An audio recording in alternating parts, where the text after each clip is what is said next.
What is up, YouTube guys? I have a very short video for you today, but I just wanted to give you an update on a mistake, well, what I consider a mistake that I almost made a couple of days ago. Hear me out. So I'm kinda embarrassed to actually tell you guys this, but I almost sold my a7III. No! God, please, no! No! No! Yes, I know. Please forgive me. But I want to discuss with you guys in about 2 minutes why I came to that decision that I wanted to sell it, the camera I was going to look at replacing it with, and why I ultimately decided not to sell it. As you guys know, primarily I've been shooting with mirrorless cameras, specifically with Sony's. I went from the a6000, actually let me grab it. I went from this camera, the a6000, as you guys just saw, to the camera that I'm currently using now, which is the a7III. Yes, I still have it, thank goodness. So the camera I was looking at was the, you probably guessed it, a7RIII. And the reason for that is I got caught up in the hype. I was looking at that 42 megapixel sensor and I just wanted it. I wanted that extra crispiness, but honestly, why I ultimately decided not to get it is because unless I was, making a bunch of prints, which I am not, unless I was blowing it up to, huge sizes, which I also am not, then it really doesn't make sense for me to justify spending that extra $1,000 to get that camera over this one. The only real major differences between the a7III, which I'm shooting with, and the a7RIII is pixel shift, which is basically takes 4 separate images and shifts the sensor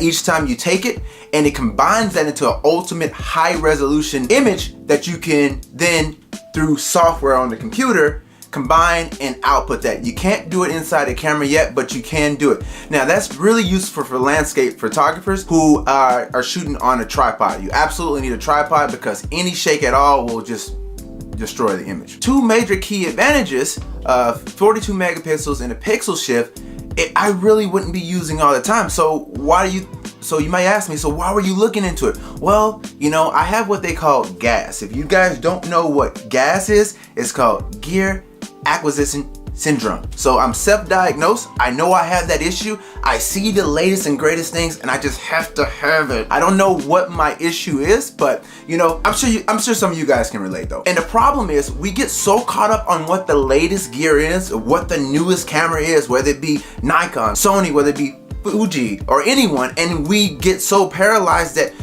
we have gear that we have right now and we don't even go out and shoot. So I looked at the 42 megapixels and I found myself wanting it. Why? Because it's better than 24 megapixels, even though the camera I had was already fitting my needs. So for me, I need a camera that takes really great images, and I shoot about half video as well, so I need a camera that does really great video, which brings me to my point of why I kept this camera. I looked at the a7III for the 42 megapixel camera because I found myself cropping in a lot. So I was like, you know what? I can take those 42 megapixels, and when I crop in, I won't lose as much detail. But the problem is I was using the camera wrong. So instead of cropping in, what I should do is invest into a better lens, which will allow me to fill the frame more.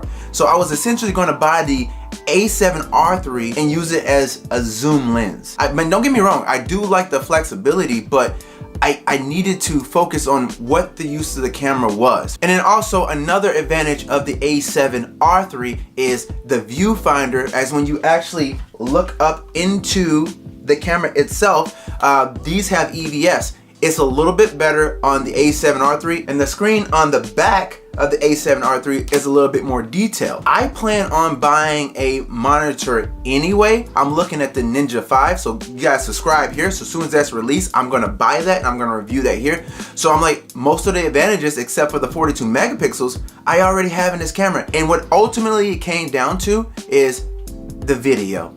This camera is far superior to the a7R III in video, especially in 4K. In 4K, the image on the 42 megapixels a7R III is a little bit soft compared to the 4K on this camera. Even though they both shoot in 4K, the a7III shoots actually in 6K and down reses to 4K, where the a7R III shoots in 5K and down reses to 4K. So you can actually tell, and I'm shooting in 4K right now, but I don't know if you can actually tell because YouTube compression is so terrible. But that is really what it came down to. I save $1,000, which I can invest into lenses that would allow me to have better reach, and also the video quality in this camera is superior to the a7R III. So anyway guys, if you've been on the fence, I just made this video for comparison's sake and to let you guys know what I was thinking. And I literally had the camera, the a7R III, in a box in my house, and I didn't even open it. So luckily I called B&H and they were helpful enough to just take it back with no restocking fee, anything. So thank you, B&H. No plug, no sponsorship, anything like that, but they are a great company and they really work with you, even if you can be indecisive at times. Hope you guys really enjoyed this quick video of my thought process and letting you know what the mistakes I almost made. Well, a mistake for me. And so subscribe here for more gear and user experience reviews, and I will continue to make videos every week or so. I'll catch you guys in the next one. Peace.